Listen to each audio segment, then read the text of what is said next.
the anti-aging and longevity chapter is called Getting Long in the Tooth, a chapter on blokes' health, Sheila's health, on a mental health chapter called Black Dog. I just basically say what you need to hear without waffling on, and it's all evidence-based. I've separated all the facts from the bullshit, and it's just written what you need. Although it is a holistic health and wellness book, it's not all hippies and fairies and rainbows and stuff. It's fluffy. There's a bit of that, but it's evidence-based, fluffy rainbows. My name is Mad Mumsy, and I've been driving the huge dump trucks in Australian open-cut mines for over 10 years now. I wish I had $1 for everyone who said to me, "How does a little thing like you drive those big trucks? You must be rich. Oh, how do I get a job doing that?" My mining friends are asked these questions all the time too. This is what started the Mad Mumsy journey to share stories and tips from living a mining lifestyle and to let others know what it's really like. Not everyone is cut out to be a miner, but why not? What does it take to thrive and survive in this industry? Now let's dig in. Get it? Dig? Mining? Oh, it cracked me up. This week is a happy hour episode with Brendan Waddington, the author of The Wellness Bible, a no bullshit guide to health and wellness. He's also a naturopath, clinical masseur, personal trainer and yoga instructor. If you're sceptical, don't worry. So is Brendan, but he's ready to blast through the bullshit, find the truth and help you to live a healthy life right now. We connected over Skype and had heaps of trouble getting the technology to play the game. Mercury was in retrograde, so I now know never to do a Skype interview when that's on, right? It's about 3 or 4 times a year. If you're not sure, Google it, but I've also left all the future dates in the show notes, which can be found at madmumsy.com/beers 38, the number 38, so you know what not to do next time, or when they are, really. By the time we finally started, we were on about our second beer, so I think we were both pretty relaxed. I did manage to salvage most of our interview, however, but I gave up on the first 3 minutes. After over an hour of trying to sort out the audio quality, I decided I can't submit you to all those clicks and whatever the hell was going on with Skype and Pamela, the recording software. So this is the intro, and I asked Brendan what his favourite beverage was, which is standard, and it was a Cooper's beer when he's on site because it's got no preservatives, no additives, and tastes good. Brendan also loves a big fat glass of red wine when he's going out for dinner. He said he's a Shiraz kind of guy, but once it surpasses a certain level of quality, any red is good. I have to agree with that. Although, when you've had a few before you have the wine, does it even matter? On R&R, which is rest and recreation, for those of you who don't know, he doesn't really cook. Well, I couldn't believe that. What do you mean you don't cook? I thought he was going to say he didn't drink, but he said he doesn't cook. He goes out for breakfast, lunch and dinner. I asked if he was spoiled on site with it being prepared and he couldn't be bothered to cook, but he said Camp Tucker gets pretty bland and he likes to eat good food when he's on break, which I can understand. We both agreed they tend to drown everything in the bad oil, so he takes his own to site. He takes his own oil to site. This is where we pick up our conversation. I hope the rest of the audio quality is up to your standard, and it was such a fantastic conversation. I really enjoyed it, and I hope you do too. This is where we pick up our conversation with Brendan Waddington from No Bullshit Wellness. No, I take my own oils up there. I take up some coconut oil and some nice olive oil. Oh, nice. Oh, that's the go. What do the miners think of you rocking your own oil? Well, but when I first started in the mining industry like 15 years ago, or maybe longer, I can't remember now, it was a very different landscape to what it was now. So before it was kind of old school, overweight, just like, miners, just like, just rough as guts. But now there's still a bit of that old school, but there's also a bit of new age, like healthy young girls and stuff will be mixed amongst it. They'll driving trucks or whatever, and so and everything in between too, like blokes as well, starting to give a shit about their health more, and some of them are doing the same thing, bringing up some avocados and having their rabbit food lunches and stuff. And so so each to their own a bit. I don't force my views on anyone, but they're welcome to copy me. Yeah. No, well, that's so. When you got into mining, what were you doing? How did you get into the industry? Well, I started at Argyle Diamonds. Yep. Am I allowed to say names of places or what? You can, unless you're heaping shit on them. Yeah, I get it. Yep. No, I love Argyle. I'd love to go back to that place. It was one of my favourite camps I've ever been to. Yeah. My favourite sites. I started out at Argyle as an enviro. An enviro? Yeah. I was like an enviro technician, like assistant sort of thing, really. My old man was up there as enviro, like superintendent at the time. Mm-hmm. So that was a good foot in the door. And that was a real cruisy number. It was a good cushy job, but I got passed out to go pretty much anywhere on that site. Everything from the pit to alluvials to out in the middle of nowhere. And, that's a real beautiful kind of place, I was catching snakes, looking after baby kangaroos, like the mothers might have got hit by a haul pack or something. I even caught a crocodile once when it crawled into someone's office. That season I was up there twice, both were temporary contracts. The second one was I was there for 6 months because it was the biggest wet season in 50 years. Oh, wow. So for perhaps our overseas listeners who don't know where Argyle is, could you tell us where it is? Yeah, so that's about as far northeast of Western Australia as you can get. It's in the what we call the Kimberley region. And it's it's probably like the most hardcore part of the Kimberleys. It's a very beautiful place, a lot of like waterfalls and land, caves and all kinds of stuff. A lot of wildlife. Everything's creepy crawly, everything's going to kill you, but it's good. So what else is an enviro? What does an enviro person do other than catch crocodiles and kangaroos? Besides sprint, I was probably a lucky one. I think these days enviros probably do a lot more paperwork and stuff, but I was lucky. I do a lot of soil sampling, water sampling, air sampling. I check the rain gauges every day, but on a site like that, to check your rain gauges, you could have to drive for like 40 minutes in one direction, turn around, and drive an hour in the other direction just to get all the rain gauges and stuff. And I really got out and about on that one, and so every day was different. Basically, that was like a paid holiday, that particular job, compared to other mining jobs I've done. So did you think all mining jobs were going to be like that, paid holidays? I didn't know what to expect really, but the next mining job I had after that was far from it.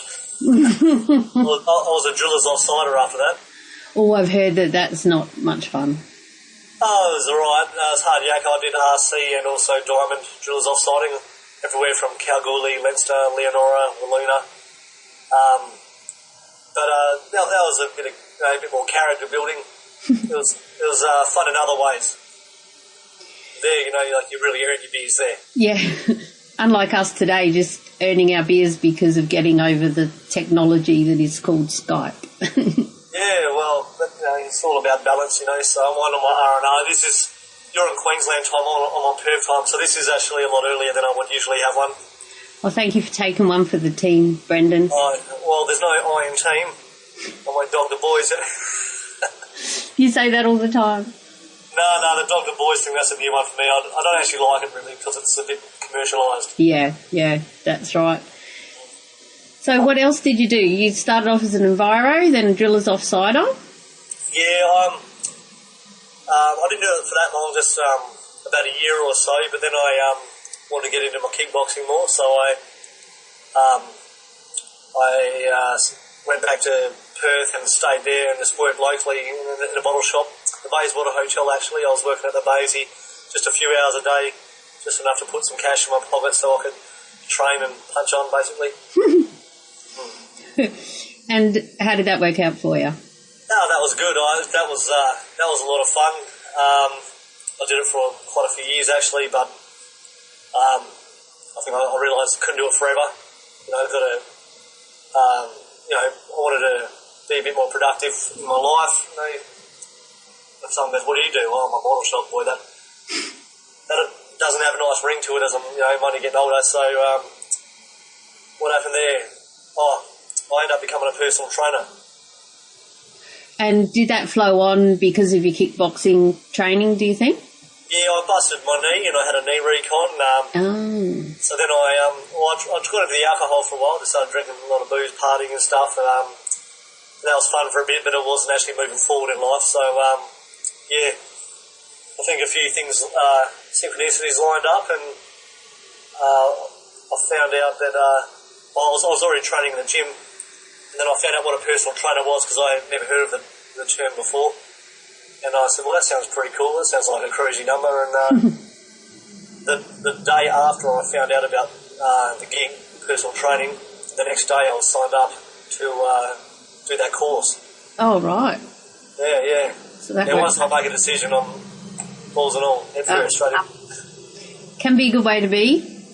Can also get you into a bit of trouble. Trouble being my middle name. Oh, right. Lucky you're a kickboxer then. Yeah, well, not so much these days, but if I boxing only really these days. Yeah. I actually did taekwondo for many years, but I didn't start till I was in my 30s. Yeah, well. Yeah, and that was cool. And then until I was a red belt going for my black tip, and the instructor just wanted me to go for my black tip, but it was just such a whole different level, and I had to break 2 boards doing a jumping reverse turning kick, and I just couldn't do it. I was nearly 40 by then. Not that that's an excuse, but I just got to a point. I'm like, I'm too old for this shit. And we'd go in tournaments, and so you went slack. Yeah, I said no, I'm not doing that anymore. I would. It's not disease. I know. Yes. Well, you're going to lecture me now. But no, actually, I'm actually going to agree with you. You probably expect me to try and do my motivating shit, but I'm an R&R now, so I'm not going to do it today. What I am going to do is say, you know what? If your heart's not in it, there's no point. Why do something that your passion's not there? Do something else. Now your passion, I guess, is probably running these podcasts or something. Yeah, that's right. You've had your time with your martial arts, now do something else.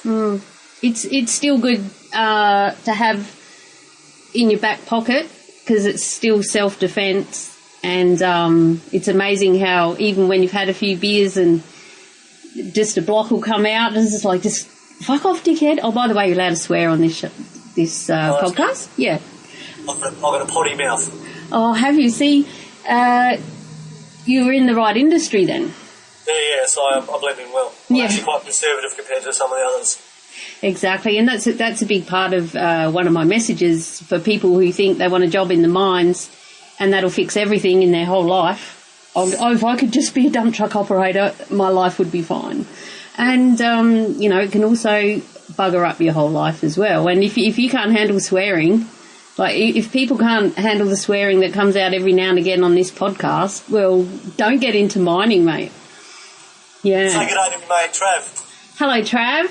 How you going? I'm good, thanks. How are you? What's happening? Oh, just dealing with technology and having a chat to my kickboxer mate here, having a beer. Yes, it does. Yeah, what are you doing? He's a number 1 off-road racer in the fucking country. Number 1 off-road racer? Yeah. Off-road, what sort of cars or bikes or? Yeah, cars, yeah. Yeah?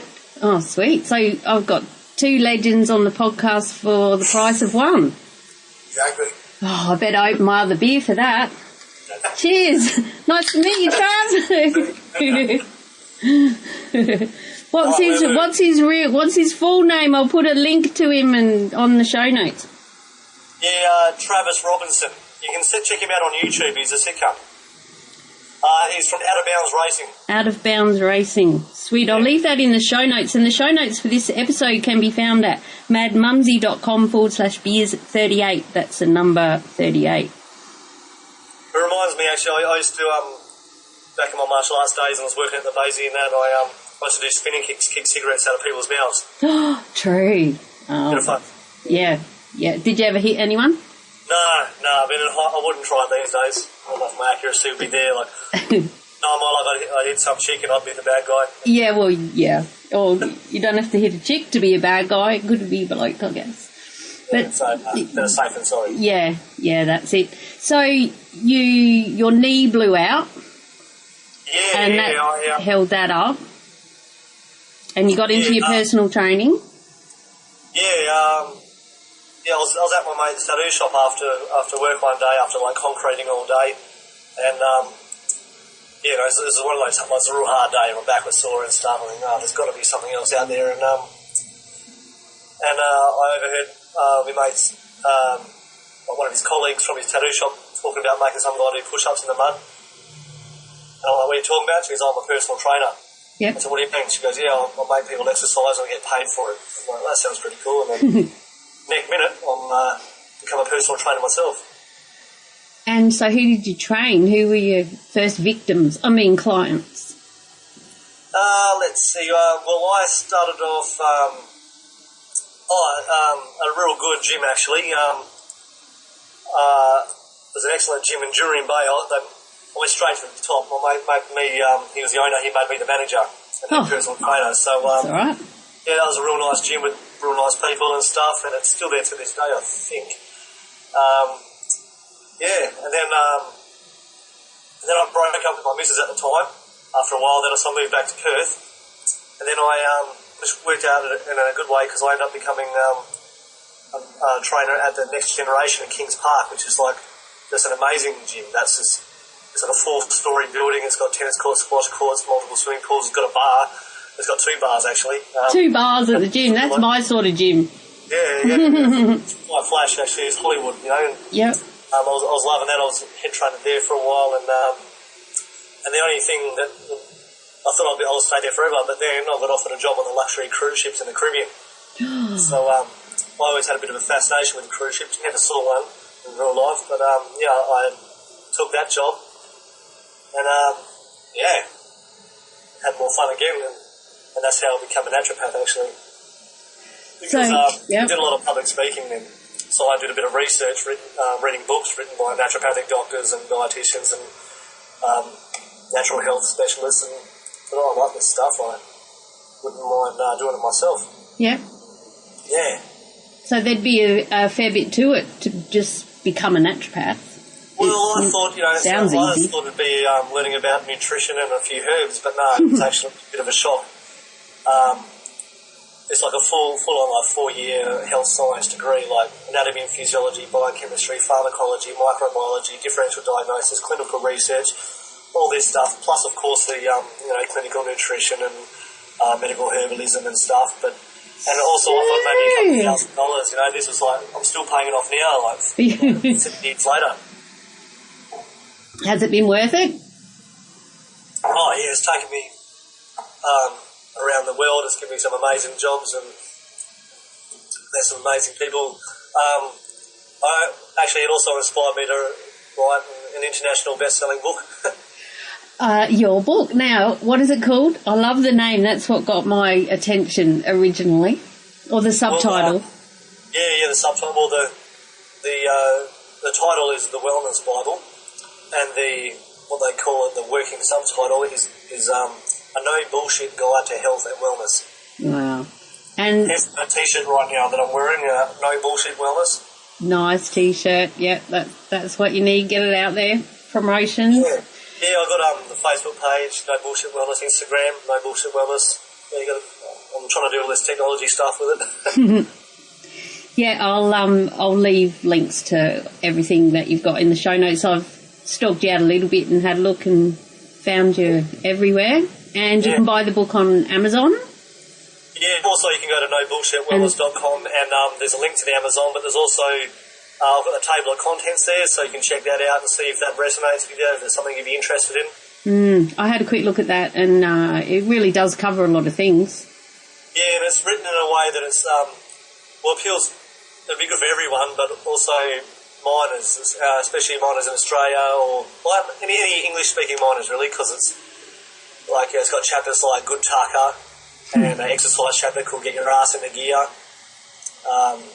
The anti-aging and longevity chapter is called Getting Long in the Tooth, so it's... Yeah, perfect. It's written in a way we can all resonate with, I feel. Yeah, and it's good to have that point of difference. Makes you stand out because, another book on health and wellness. Yeah, there's most of these books specialise in one thing and have a whole book on nutrition or a whole book on mindfulness or whatever. Often most of those subjects can be summarised in one chapter, and that's pretty much what I've done. Whether it's a chapter on bloke's health, Sheila's health, or a mental health chapter called Black Dog. It's all... I just basically say what you need to hear without waffling on, and it's all evidence-based as well. I've got over 160 references to peer-reviewed science journals, so I've separated all the facts from the bullshit, and it's just written what you need. It's not too... Although it is a holistic health and wellness book, it's not all hippies and fairies and rainbows and stuff. It's fluffy. There's a bit of that, but it's evidence-based. Fluffy rainbows. Yeah, and that's how you cover everyone, because a lot of people want to see the backing up what you're saying, whereas other people like me are like, oh, that sounds yummy and nice, and I'm more on that side of it. That sounds good to me. That makes sense. Whereas other people, they want to see the data, they want to see the numbers, they want to know the effects and stuff. Yeah, well, that's the difference between qualitative data and quantitative data, intangible results that can be measured. But I had a bloke in the truck with me the other day on site, and it was naturopathy. He was like, I don't believe in that fucking shit. I'm like, well, yeah, that's why you're an obese diabetic, and that's not to take anything away from actual, obese diabetics out there that might be doing the righty. But in his case, I'm watching his life choices because he's in my workspace, and people say, I ain't healthy, then you see him down a crib hut, putting away ice creams and shit, and, making, having the cheese sausage, and what do you think is going to happen? Yeah. It all adds up. Yeah. So, are you going to the mine sites as an operator, or are you going there as the naturopath who's written a book and I'm helping everybody? Well, I like your can opener, by the way. Your bottle opener. Yeah. I won't say this out loud, what's written on there, but it's nice of these big mining companies to provide alcohol devices. Yeah, good on them, yeah. Getting their brand out there. Yeah. Just make sure you're zero when you come to work. Yeah, you don't want to blow numbers. Yeah, no, we don't like those numbers. I've been a wellness advisor to some of the biggest mining companies in the world for the last 3.5 years. Right. But wellness doesn't pay what it used to, so I started out about 140 a year, so it's good for me, but, there's people getting paid double and triple that out there, but that money went down when we lost room share. Room shares, there's some interesting things happen there, and then...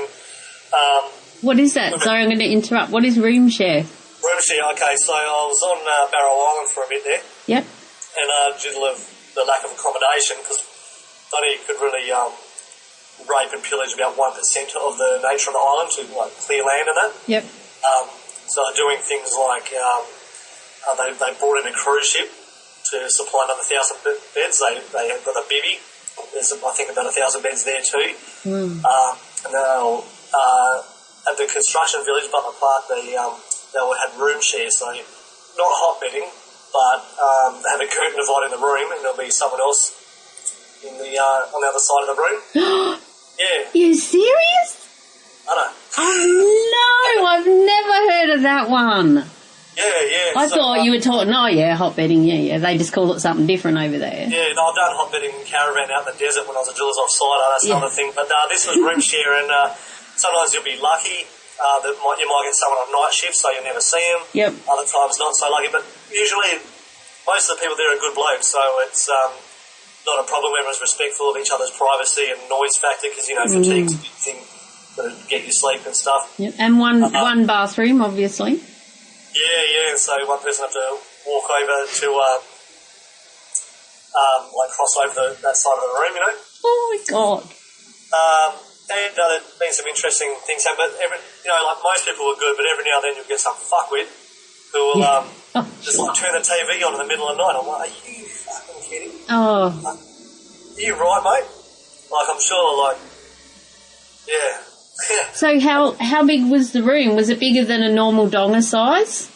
This was at main camp, so the rooms are quite reasonable. Yeah. But they were donga size once you cut them in half with that curtain. Yeah. And it's not a... They had balconies, ocean views and stuff. Mm. Yeah, it was a good camp, that one. Yeah. So you were there, and the curtains did you in? No, I was right. Most of the time it was good, if we're doing the timeline of my history. Pretty much. Yeah. How you ended up being where you are today. Yeah, so I was there and I was flying out to Thevenard Island, a very small island in comparison to Barrow, and that was a pretty cruisy number. That was cool. That was only a C-class nature reserve as opposed to Barrow, which was an A-class, which you couldn't really do anything, not like smile, positive, nothing. But on Thevenard, it's a bit cruisy. We could go fishing on our lunch break or whatever. Oh, yeah. Yeah. Another paid holiday. Yeah, basically. On Thevenard it's never hard at Thevenard. Yeah. As the saying goes. Oh, is that the saying? Is that? Oh, righto. Yeah. Yeah. And that was as a wellness advisor on both of those? Yeah. I mean, different companies have different names, but it's all pretty similar. After my time at Barrow ran out, that's what we're talking about pay rates. Then that went down when construction went to production. For the wellness advisors, the work didn't change. Like, it's still 2 on 1 swing, but then it went down to 75. And then went to another company. When I got made redundant from there eventually, I survived a few culls, and eventually my time was up, and I got offered a job by another company in the Pilbara. Yep. And I've been gone around to different sites, various sites around the central and eastern Pilbara, doing the same sort of thing, but they're much smaller sites. So instead of having a team of 15 to 20 wellness guys, I was by myself. And they said, in the old days, but most jobs, the idea is your pay goes up the longer you've been there. This new company was the other way around. I said, end of the year gone down to 69. So I'm like, well, I can get that in the city. So So now I've just jumped over into being an operator. So I'm a trainee operator. Been mine 5ing. So you've got international listeners. Mine 5 is basically you're a nom, you're a lucky. You're the mine bitch. Anything from maiden coal is basically I'm a professional chauffeur driving people around and stuff, and so far it's fun. And it's there's some great blokes out there on that side, and I'm loving the career change, and I'm loving working less and getting paid more. Yeah. So and there's room to grow provided I'm a good worker. Yeah. So are you operating, like driving trucks, or you said about that's guy in a truck with you before? Yeah, load and haul's the direction I'm headed at this stage.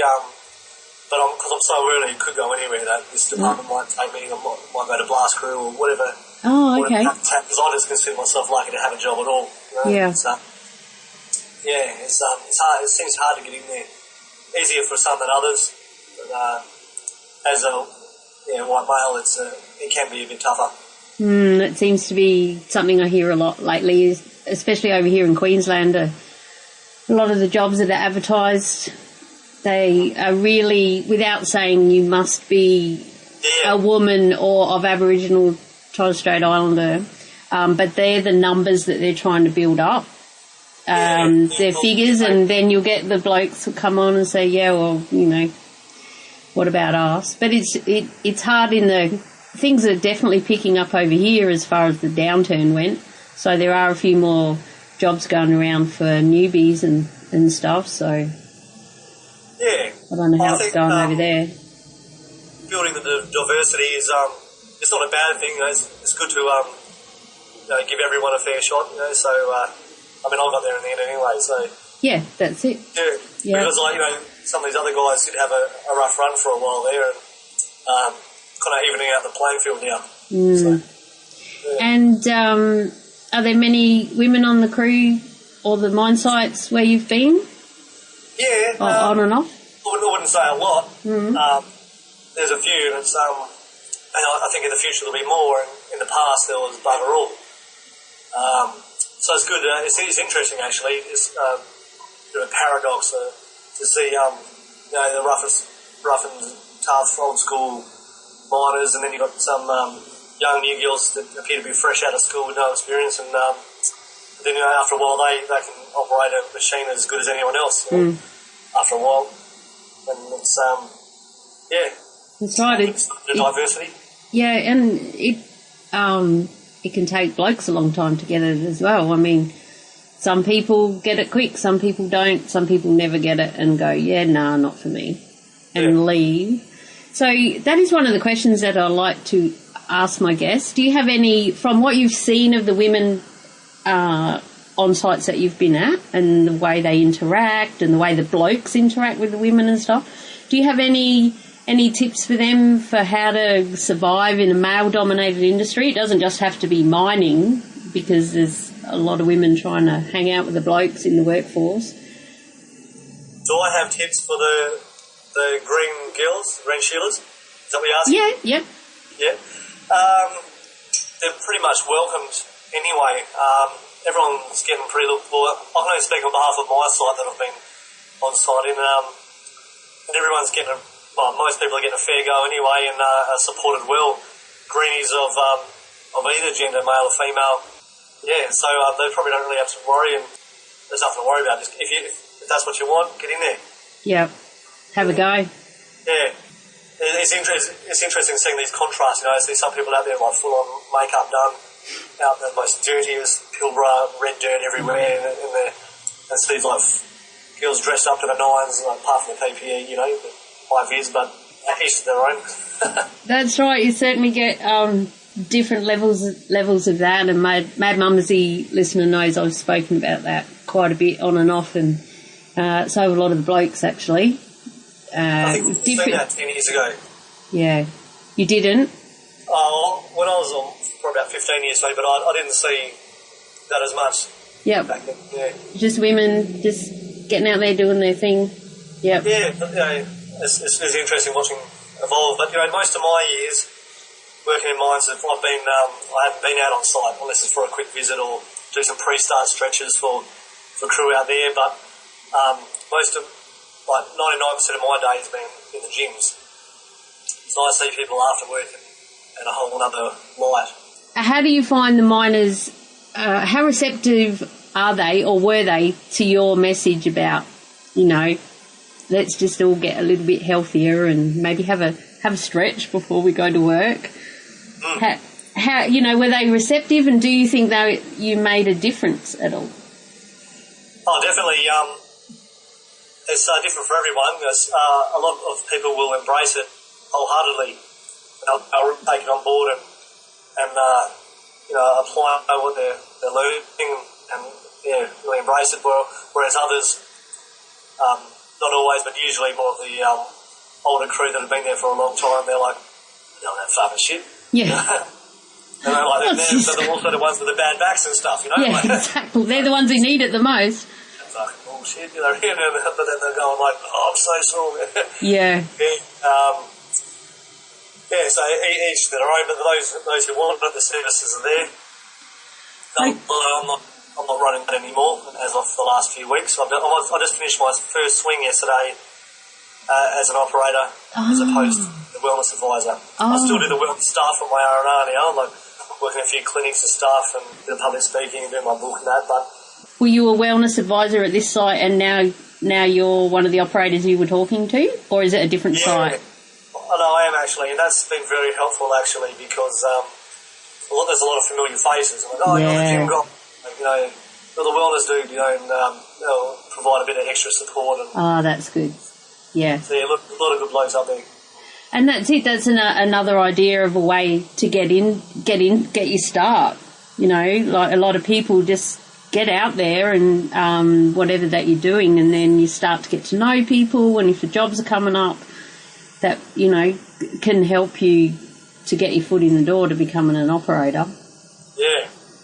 Yeah. Now I'm around the pit all day instead of sitting around the gym all day. Yeah.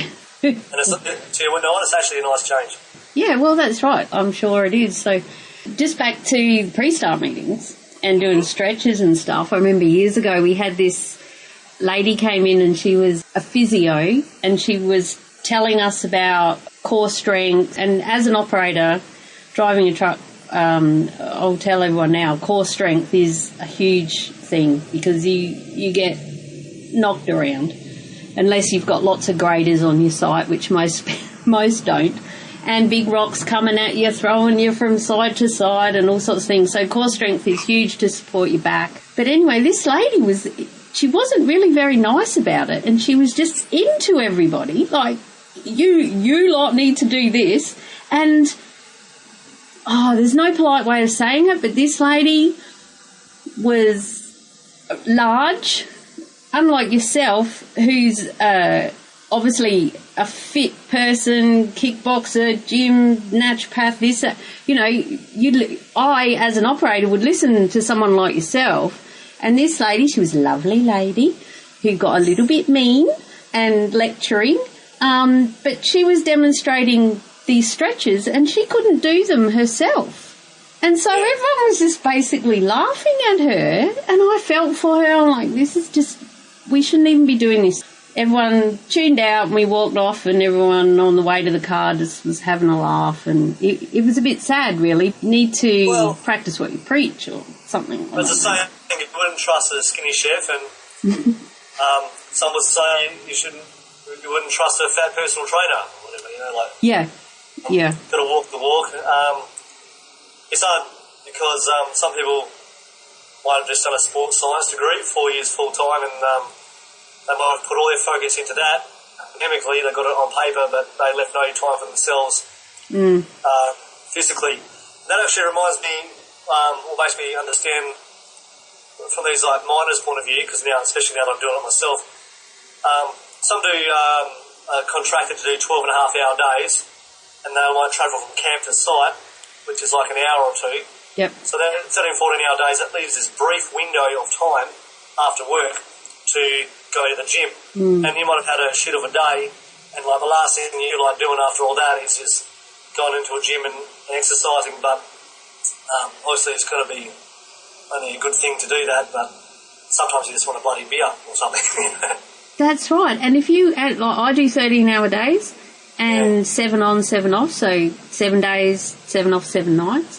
And that's a nice rock. 7 and 7 best rocks. I've done quite a few, but that's, And you see in WA, you used to do more 2 and 1, don't you? Is that what you're doing? Yeah, a lot of us are 2 and 1. In Barrow, there's majority doing 4 and 1. I know, right? That's the old divorce roster. Yeah, that's officially what they call it, people. Yeah, it's alternating terms between divorce roster, suicide roster, and then. Yes. But I'm about to do 9 and 6. Oh. So that's going to be nice. Does that have pajama day in between? In your 9? Pajama day? Pajama day is when you switch between night and day, or day and night? Oh, the guys who are doing 2 and 1, they'll do that. Yeah. They call it shift change. Basically, I think it's the law. You actually have to get on the pit on shift change. I think it's compulsory. It is. Every morning you don't. Yeah, that's right. You just broke up a little bit then, but that was you have to get on the piss on shift change. See, to us, shift change is that's it, we're going home. Oh, okay. Because we go straight through.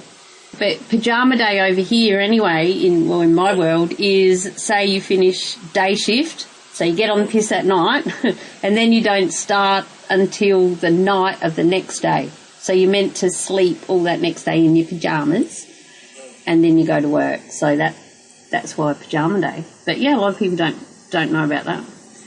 You do 9 straight then? So what I'll be doing is 9 days of day shift, have 6 days off, and do 8 days of night shift, 6 days off. Yeah. Alternate. Yeah. Have you done night shift before in your other Not for a long roles? time. I've done it back when I was a driller's offsider. We were doing night shift in the desert. I didn't actually mind it. I think also ignorance is bliss, because now I know how unhealthy night shift is. I'm not liking the idea of it. Plus, going off what everyone else says, they're all complaining and saying how they're like trying to not fall asleep at the wheel of a 450-ton truck or something. Yep, that's all it'll be about that. Yeah. That's right, and that's the biggest thing. And if you feel tired, just pull up. And just say, I'm tired, man. Yeah, better that than have a crash and kill someone, or even if that doesn't happen, you just have a bit of a whoopsie, and you get in trouble for whoopsies, and they fellas just tell us if you're tired, man. Yeah, window seats happen pretty easily. Yes, yeah. Well, so you're FIFO, fly in, fly out. Yeah. Yeah. See, a lot of us over here are Dido or Bibo, because it's only a couple of hours off the coast to the mines. But don't even get me started on the FIFO inquiry that we just had, and they've now, as of last week, officially banned mine sites from saying you have to live either in Brisbane or Cairns to get a job on this site. Actually, I saw that in the news the other day. And that's huge for us. I don't know if people realise just how huge it is. I made a submission to that inquiry as Mad Mumsy, and I personally know people that live 10 kilometres, literally 10 kilometres from the mine, but they couldn't get a job there because they didn't live in Brisbane or Cairns. Yeah. And so now you can, give them the choice. I'm not saying you're not allowed to live in Brisbane or Cairns, but if people want a FIFO, or if they want to live in the local town, or if they want to drive from Mackay or get a bus or whatever, just make it a choice. If you're the right person for the job, it shouldn't matter a damn shit where you live. And now that's become law here in Queensland. They just changed the law last week. Woo, woo. I think we should have a cheers on that. Cheers. Now for a word from our sponsor. Welcome Julia Hartman and the Bantax Accounting Group to Team Mad Mumsy. Julia is my awesome accountant. She has written 2 books with financial expert Noel Whittaker and has a passion to help us miners make the most out of our hard-earned cash. Head to bantax.com.au/miners. That's BANTACS to download your free miners booklet and a spreadsheet that will help you calculate the weight of your tools you need for your job. Why, you ask? Well, you might be able to hitchhike a ride with them and claim your trips to work. Sounds confusing? Not at all. Just head over to bantax.com.au and let Julia and the team help you out. You will also find loads of free information and advice on property investing if you plan to really do some great things with your money. Again, that's bantax.com.au/miners, and tell them Mad Mumsy sent you. You're a newbie operator now. So are you driving the trucks yet? You haven't driven the trucks yet? No, not yet. I've been a passenger. Basically, everyone's just showing me around. Been in the haul pack, been on a shovel, been in a digger. Yeah. Yep. And are you looking forward to driving the trucks? Yeah, I'm for some new stuff, new experiences. Yep. It's a bit different when you're out of your comfort zone, and that's the biggest thing I tell to people, because a lot of people who listen to the podcasts are people who haven't started yet, or they've just started, and they're freaking out. The biggest thing is to remember that everybody was new once. No one comes out the womb being the best bloody awesome truck driver or whatever. So, just be open to learn and listen and go with the flow. Everyone will tell you something different, and then take your bits and do it your way. It's funny, because there's so much bullshit safety stuff in the mines, but finally, now that I've got my new position, my new job, is actually relevant now. Yeah. Like, I have to do the Take 5 and JHA just to check my emails before, or wear safety glasses while doing that, and bloody get passed out just to use the bloody photocopier. It's bullshit, Yeah. But now, it is life, and people are dying, People are dying reasonably regularly, often. And if you look at it internationally, people are dying all the bloody time. Like, not a week goes by, someone dies in the mines. Safety is highly relevant, and it works. People have got kids, want to go home to your family. most of this safety stuff is actually relevant now, especially when you're out on site. You know? Before, like in camp, a lot of it's overkill. You know, there's a lot of red tape and paperwork. Sometimes safety at the cost of safety. A lot of people will agree with that, with me on that, and some of my safety advisor mates that hate me, you know, for saying it out loud. My sister's a safety weirdo. She's been on our show a couple of times on the podcast. The Hard Hat Mentor, Drewy, her name is. But Hard Hat Mentor, and yeah, she's got a hashtag Safety Weirdos Rock because she's got the passion for it now after swinging over cyanide tanks and doing all sorts of things as an operator in many different areas, and also used to do aerobics classes in different places as well. So but back to it being relevant, which is why I bring that up. I did an induction once, and you go through all the bullshit, like you say. And one of the guys, I said, so what are you going out to site to do? He said, I'm going to put new lino on the floor in the office. And he had to know everything about high walls, tagging out a whole drag line, basically, the whole test and tag and team tags and emergency procedures, high walls, low walls, and he wasn't even going in the pit. He was going to put new lino on the floor, and that's where it gets overkill, I believe. But there's people making money out of safety inductions and stuff. It's a whole industry around it. I don't know about over there. I'm sure it's the same. Justifying their jobs and that. Yeah. But, if they're keeping us safe, that's what we want. That's the number one thing is we all want to get home safe to whatever our life away from work is. Because I find a lot of people say, we all want to get home safe to our families. Well, some people don't like their family, or they haven't got a family, so it's more than that. It's whatever your life is that you like to do. This is a great segue into another question that I like to ask. What is your happy place when life turns to shit? What do you do to get you through when crap's going down? Are we trying to keep this mining specific, yeah? No, this can be personal, both even. Whatever you think. Well, I'll tell you, I'll keep it mining specific because that's probably where life can turn to shit a lot easier. Everything's intensive on site, isn't it? It generally does at some stage during your swing. Let's see, what's my happy place? I guess I learned by trial and error, right? So, I don't know about happy place, but I'll tell you about that one where I was a bit sooky there on site. Yeah, it was a shit time. Everything was a lot harder. So, this is where I did it wrong. I wasn't letting go. The sooner you let go, the better. Because I had a pretty rough time there. I had to fight pretty hard just to function, just to do my job, just to face the public out there. And I was like the face of wellness, so I had to appear to be healthy. And mental health is just as important as physical health. There's no, and they both interconnect and overlap. But I've had a break-up recently, like 2 weeks actually, and I've done things differently this time. I've just let go instantly.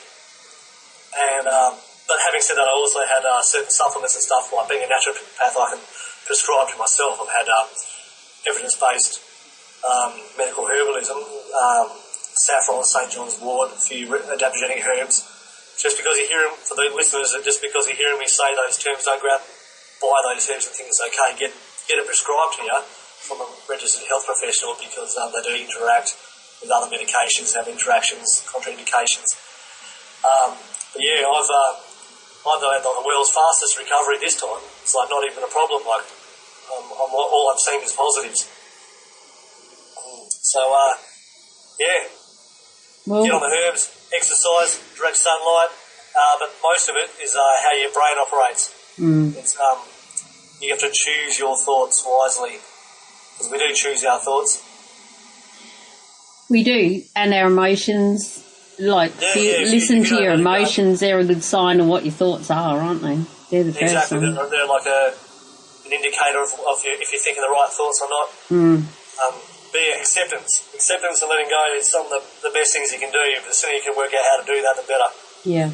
So by letting go, like that's easier to say than it's easier to say than do. Like, just reduce your stress.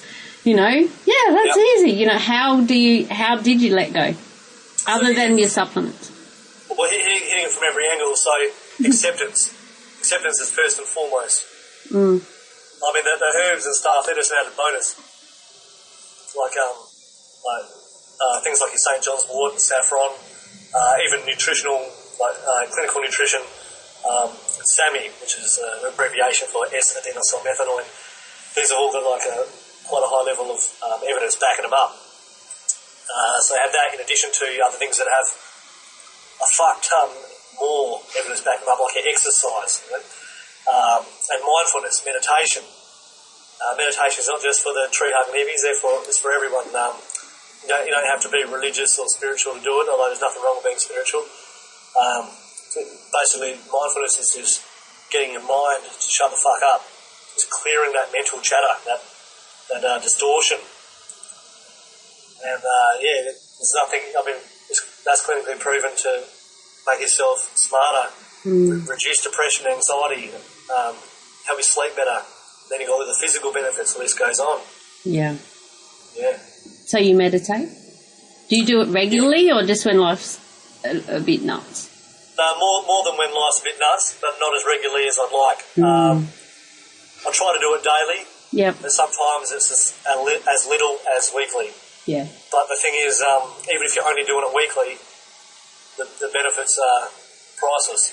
Huge. Do you use an app or anything like that, or do you do guided meditation, or do you just sit and just all of the look? above? All of Yep. the above, and I do recommend the apps like Smiling Mind and One Giant Mind. You can get those apps for your phone, and there's a few others too. That's just a couple that I have on my phones. I used to run meditation classes up on site. Oh, really? Did you get many people going to meditation classes? Depends what side I'm on. Yep. But on a smaller site, it'd be like one or two. 1 or 2 or 3, and on bigger sites up to 20 or 30. I see. I would go to meditation class on site. Yeah. Oh no, it's rather than a circuit class before I go to work or something. You know, like personally, I I run circuit classes. I'm not a fan of them. I would probably really never go to one myself. My specialties were just my passions were boxing and yoga. Boxing and yoga. What extended ends of the... I just started doing yoga a couple of months ago, or had a couple of goes at it, on YouTube, and just a 30-day challenge or something, and I just stayed at the first, second and third ones because the others were getting a bit hard for me. And I like the stretching side of yoga, but I can see just how great it is for everything. You know, I just liked not just, but I really enjoyed the moments of just getting on the mat and focusing on why you're there and stuff, or the way that the lady was doing it. When I'm like, oh, this is nice. I felt good before I even started doing anything. Yeah, it's good. Yeah, I'll take my yoga mat up there still, you know. You take your yoga mat to site? I always have, but now that I'm an operator as opposed to a wellness advisor, I'm still taking it up there, and yeah. And your avocados? My what? Your avocados and your olive oil. I'll take avocado, coconut oil, olive oil. Yeah, I'll take it up there. Is there any room for your toothbrush? I don't take a lot. I consider myself a light traveller. I've got my essentials. I've actually got some right here. So, here we go. There's some herbs here. Yeah. These are ones. This is my damage control formula. This is another one here. This is because I'm just getting used to for when I go to night shift. So that's a calming one.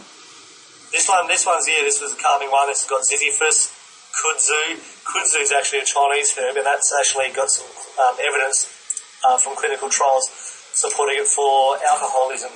So apparently people taking kudzu drink less piss when they're on it, or it helps them quit the drink, you know. So it's got magnolia, which is another adaptogen, which helps the body deal with stress and stuff, whether it's physical or mental, same thing. And it's got some passion flower.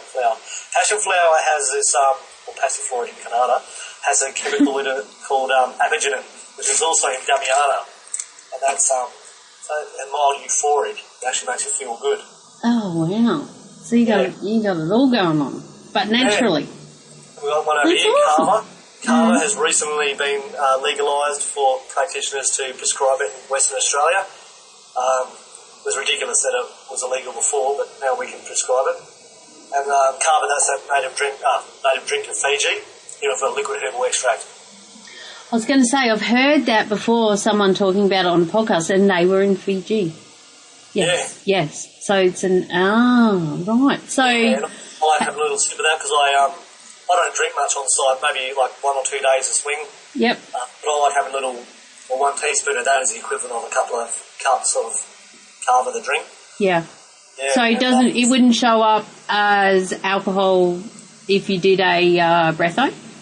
No. Like, is it actual alcohol? A lot of these herbal extracts contain certain parts, liquid herbal extracts have a certain percentage of ethanol and water.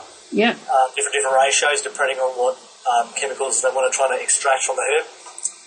Kava, the particular brand I have here, is actually 0 ethanol. But, the ethanol is so low in nearly all of the herbs that it wouldn't show up anyway, especially if you're having it as prescribed, which is usually about 5 mils, or in other words, 1 teaspoon 3 times a day. Yeah. Oh, right. So, well, you sound like you're ready to be an operator. I think you've got it all going on there, and wish you luck with that. Feel free to reach out if you're having any dramas with any asshole dozer drivers on the dump or something, I'm pretty sure that won't be a problem. I've got a whole episode about that. I think it's episode number 5, dealing with your emotions when there's a cranky dozer driver yelling at you. Oh dear. And that's after 12 years of doing it, and that's why I got so cranky. I came back and recorded a podcast in my donga. Because why am I still getting upset about this shit, And a lot of people struggle, and we need to open up, talk to people. And sometimes it sounds like you need some attitude adjustment. Or an attitude adjustment of the dozer driver. Do you mean? Yeah. Well, yeah. I've certainly I've heard a few times over the years. Right, I'll see you on the ground. And it's on the dump, but not very often, most times. This day and age, you can't get away with it anyway. No, this day and age, you have to meet them at the airport when they fly in. Yeah, well, yeah, that's right. Don't do it on site, don't do it in uniform. It's right. So, one more question perhaps before we start wrapping up. Absolutely. My last episode was about laundry etiquette on site. It's a long story about how it evolved, and you'll need to listen to it to understand. But you've been on sites, and obviously you have to wash your clothes when you're there. Have you had any strange run-ins in laundries, or what do you do if you want to use a washing machine? What do you do with someone else's clothes? What's your way of doing it? Yeah, I know what you're talking about because I've seen all that on site. I'm happy to, I'll put someone's washing if it's done in the dryer. Yes. For them. I won't, and if it's dry and I need the dryer, I'll take it out for them. I won't go as far as to fold it, although I've had people do that for me, and it's very nice to have. And see, that's what I do. We need more of you guys. That's great. But I'm busy writing books and stuff after work, so. Yeah. I've got shit to do too, Yeah, good on you. Thanks for that. They're folding out washing. But then you got these other assholes. I caught someone one time. They took my washing out of the washing machine before it was finished washing. And I went because especially now with this new role, there's not enough time for anything, so I'll usually put the washing in before work. Then after work, I'll come and put it in the dryer, and then the following morning, I'll take it out the dryer. And people like me, I'll leave things to the last minute. So if it's not done, there's a problem, You got nothing to wear tomorrow. I remember one time I just happened to walk in at the right time. I saw them taking my clothes out. I'm like, what are you doing? Like, I didn't mean you. Like, all right, no worries. So, I threw in, when they left, I put a JHJ in with their like a 6-page JHA with their washing to that basically. So that's paperwork for anyone who doesn't know. Yeah. As well as confetti. Well, that's better than a couple of stubbies, which I heard last week, because since I've done that episode, I keep hearing all these new stories, and that's why I thought I'm going to start adding this to my list of questions to ask people. And same sort of thing happened, and they put 2 glass stubbies in the dryer with the old mate's clothes, and they broke up, and I think that's a bit over the top. Would you even do that? You know, what happens if a laundry or housekeeper girl happens to cut their hand on it and have nothing to do with it? You know, so. Exactly. So we need to. There's a line, and that's the tagline of that episode, and because it was an article that I wrote for a mining magazine over here, Shift Miner magazine, and it was laundry etiquette. What is your laundry line? You know, what is the line that you won't cross? You know, my main one is I'll fold your clothes, but I'm not folding up your jocks. No. You know, I just put them in there. I'm not touching them. I don't deal with those. But I don't fold the clothes. Depends how much time I've got perfectly. But at least put the flaps of your pocket down and then fold it up, because you take them straight out the dryer. They don't need ironing. Not that anyone irons much these days. But some people rock up to pre-start. And I know they did. They just got their clothes out the laundry basket all wrinkled up. And I was like, this lad, come on, you look a bit straggly there. So, yeah. And I guess it's a mum thing as well, and a nana thing. I don't know. See, that's another reason and it's not just girls. I've had blokes do the same to me. So, yep. It's a definite thing. And it's important because, like the Hard Hat Mentor said in that episode, shit goes down, and there have been punch-ups over washing. Yeah. So it's another thing that we all need to just know how that site rolls, and it's just all about looking after each other. That's just another way, isn't it? If you've had a crap day and someone's thrown all your clothes out and they're not dry and you've got nothing to wear, you know, you could snap. And people, sadly, they are snapping. Yeah. That was a high note to finish on, wasn't it? Yeah. Potential victims out there. So in closing, do you have anything that you're super excited about right now that you'd like to share with us? Perhaps let us know where we can catch up with you and get your book. Yeah, absolutely. So the book's probably the main thing in my life at the moment, which I wrote about 90% of it was written on site. Go in early before work and write a bit, and then go to work for 12 hours, and after work stay back for a few hours and write more. And it's pretty good for, especially for firefight people, but it's good for everyone. Whether it's weight loss, nutrition, exercise, mindfulness, mental health, women's health, blokes' health, anti-aging, whatever the case may be. It's the feedback I'm getting is that it's entertaining. People having a lot of laughs. Whilst getting educated with some good material.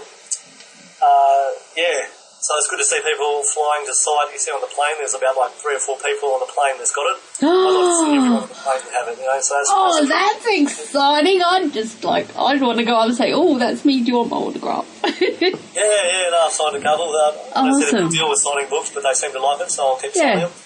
So if you're interested in No Bullshit Wellness, go to nobullshitwellness.com and click on the link to order it straight from Amazon, and feel free to write a nice review if you get around to it. Otherwise, you can go to nobullshitwellness.com and check out the table of contents, see if that resonates with you, or go to No Bullshit or Wellness on the Facebook, Instagram, Twitter, whatever.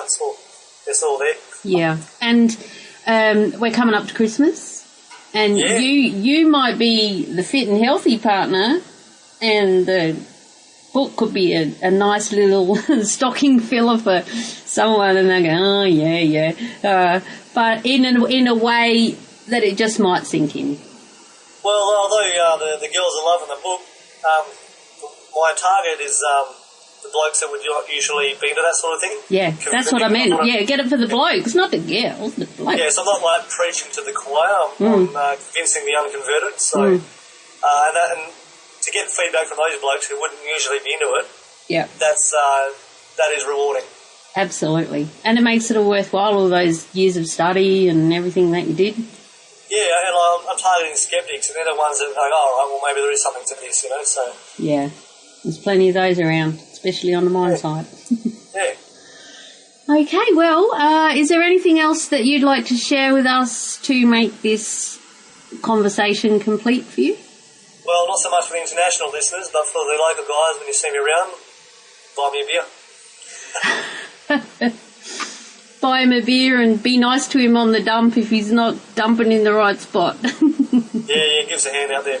Yeah, and do that to all the new people as well. Yeah, look after the greenies. Look after the greenies, and they're not the ones that are fighting a Darnie, by the way. They're the clean skins newbies, people that haven't been on mine sites before or as operators. So those of us in the mines know what greenies are to us. I just haven't mentioned that for a while. It's time to say goodbye now. We could chat all day, and I have been known to. All the links we discussed in this episode are at madmumsy.com/beers38. That's madmumzie.com/beers and the number 38. All the podcast episodes can be found on the website too, or listen on the go in your favourite podcast app. And please share with your mates. Thank you so much for listening. Until next time, stay safe, be real, be special, and have fun, for we only live once. Cheers.